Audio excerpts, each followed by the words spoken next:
Halo adik-adik mahasiswa, kembali lagi bersama saya John Harrison Purba. Pada pertemuan kedua kali ini, kita akan membahas tentang medan listrik dan hukum Gauss. Tentu dengan submaterinya fluk listrik dan kuat medan listrik. Pada pertemuan kali ini, capaian pembelajaran yang akan kita pelajari adalah yang pertama, apa itu medan listrik? Dan yang kedua, bagaimana garis gaya listrik? Yang ketiga, bagaimana hukum Gauss tersebut dan aplikasinya pada hukum Gauss. Nah, apa itu medan listrik? Medan listrik adalah daerah di sekitar muatan di mana pengaruh listrik masih berpengaruh pada muatan yang lain. Nah, selanjutnya, medan listrik pada gambar berikut ini, di mana terdapat medan listrik yang bermuatan positif, kemudian arah gayanya menuju keluar, sedangkan medan listrik bermuatan negatif, arah gayanya menuju ke dalam. Adik-adik mahasiswa, mari kita lihat sifat medan listrik tersebut. Nah, semakin padat garis medan listrik, maka kuat medan listrik pada titik itu akan semakin kuat. Artinya bahwa muatan di dekat bidang itu akan mengalami gaya yang lebih kuat. Perhatikan gambar arah dari gaya suatu medan listrik. Nah, pada gambar 3 dan gambar 4 dikatakan gambarnya yang salah. Kenapa? Karena pada dasarnya garis medan itu harus serba sama untuk muatan terisolasi. Artinya, jumlah arahnya keseluruhan itu harus memiliki sudut yang sama. Sedangkan gambar yang keempat itu salah. Kenapa? Karena garis medan tidak boleh tumpang tindih atau saling bertimpa. Selanjutnya adik-adik mahasiswa, mari kita perhatikan gaya yang timbul dari satu muatan yang tidak sejenis. Nah, pada gambar ini kita melihat di mana terdapat gaya tarik-menarik, di mana garis dari muatan partikel positif dengan garis dari muatan partikel negatif akan saling tarik-menarik sesuai dengan arah gayanya. Nah, sedangkan untuk muatan yang sejenis, maka akan menimbulkan gaya tolak-menolak. Perhatikan gaya garis magnet yang keluar dari masing-masing muatan positif. Nah, kemudian mari kita perhatikan dari kedua buah muatan ini. Muatan positif ada 4 dan muatan negatif ada 4. Bagaimanakah kita menentukan arah gaya atau garis gaya medan listriknya?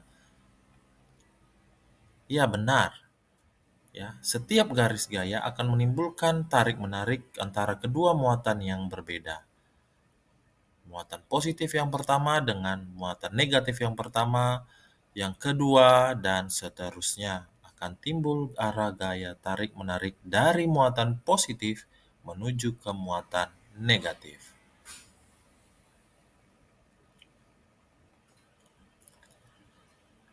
Nah, dari gambar ini bisa kita perlihatkan bagaimana implementasi dari medan listrik di kehidupan nyata. Nah, ketika gambar pertama menyatakan seorang anak yang menggosokkan sebuah balon pada rambut kering, maka akan menimbulkan perpindahan elektron dari rambut menuju balon, sehingga menciptakan satu medan listrik. Begitu juga dengan petir pada saat badai. Nah, kita perhatikan medan listrik terbentuk di antara awan dan tanah, yang akhirnya akan menghasilkan petir. Jadi medan elektron atau muatan elektron akan mengalir menuju ke tanah. Selanjutnya, pada medan listrik di kehidupan nyata, kita dapat melihat satu benda yang namanya kapasitor. Di gambar pertama ini, muatan listrik atau medan listrik yang dihasilkan ketika perbedaan potensial terjadi Sehingga untuk mengukur energi potensial yang tersimpan pada satu muatan di seluruh lempengan kapasitor. Sedangkan gambar yang kedua terdapat namanya generator Van de Graaff. Pada saat itu Van de Graaff mengkomunikasikan muatan pada bola logam besar sehingga menciptakan medan listrik yang kuat di sekitar logam besar tersebut.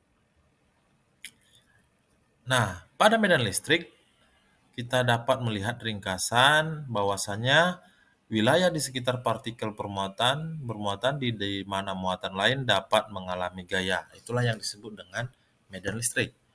Sedangkan garis medan merupakan suatu visualisasi medan listrik yang mengelilingi partikel bermuatan, berawal dari muatan positif dan berakhir pada muatan negatif. Nah, tadi sudah kita sampaikan penerapannya dalam menggosokkan balon ke rambut, terjadinya petir, kapasitor, dan penggunaan mengoperasikan generator Van de Graaff yang melibatkan medan listrik. Mari kita lihat kembali mengenai hukum Gauss.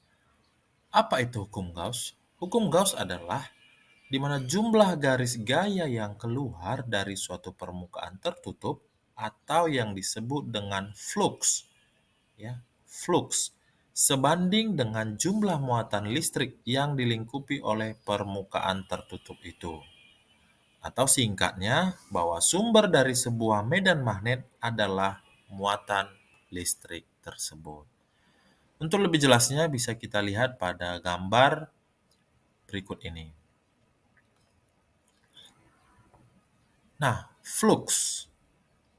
Tadi kita sudah perhatikan, flux itu merupakan arah garis gaya atau arah vektor dari suatu medan listrik. Nah, di sini kita lihat pada permukaan datar, di mana arah vektor ada yang tegak lurus sehingga sudutnya 0 derajat, dan ada arah gaya yang miring menimbulkan sudut 30 derajat. Sehingga perhitungan hukum Gauss untuk menentukan berapa besar flux listrik dalam satuan Weber dengan rumus untuk permukaan A dengan arah vektor yang tegak lurus, sehingga rumusnya adalah flux listrik sama dengan kuat medan listrik dikali luas bidang atau A, atau sama dengan E dikali A cos 0 derajat sama dengan E dikali A atau kuat medan listrik dikali luas bidang. Sedangkan untuk sudut yang 30 derajat, maka kita akan menambahkan cos 30 di belakangnya. Sehingga flux listrik sama dengan kuat medan listrik dikali luas bidang dibagi 2 dikali akar 3, di mana akar 3 adalah cos dari 30 derajat. Nah, kemudian adik-adik mahasiswa kita dapat melihat beberapa benda yang permukaannya tertutup, ya, dan benda bisa benda datar dan juga permukaan bola, benda lingkaran. Memiliki rumus pada untuk hukum Gauss memiliki perbedaan. Yang pertama untuk permukaan tertutup di mana flux listrik sama dengan integral D dikali D luas bidang atau sama dengan sigma R dikali Q1. Sedangkan untuk permukaan bola, maka flux sama dengan integral E atau medan magnet dikali dA, medan listrik dikali D, kali luas bidang, atau sama dengan Q per I0. Nah, berikut kita lihat lagi terdapat hukum Gauss pada permukaan benda kawat yang bermuatan. Nah, di sini dapat kita lihat bagaimana untuk menghitung berapa besar medan magnet atau medan listrik yang tertimbul pada benda kawat bermuatan, yaitu E sama dengan muatan persatuan luas atau Q per 2 kali I0. Nah, sedangkan untuk yang gambar yang kedua, di mana muatannya berada pada sisi kawat bermuatan, rumusnya menggunakan E sama dengan 1/2 pi E0 dikali lambda itu muatan persatuan panjang, ya. Muatan persatuan panjang atau rumusnya Q per L, kemudian dikali lambda per R pada gambar berikut ini. Selanjutnya, adik mahasiswa, mari kita perhatikan tugas latihan yang bisa kita kerjakan. Ada 2 contoh soal yang akan kalian kerjakan dikumpul di e-learning atau pada LMS Moodle yang sudah disediakan. Demikian pembelajaran kita untuk pertemuan yang kedua. Selanjutnya akan bertemu lagi pada pertemuan berikutnya di CPL 3, yaitu potensial listrik. Sampai ketemu lagi, sampai jumpa.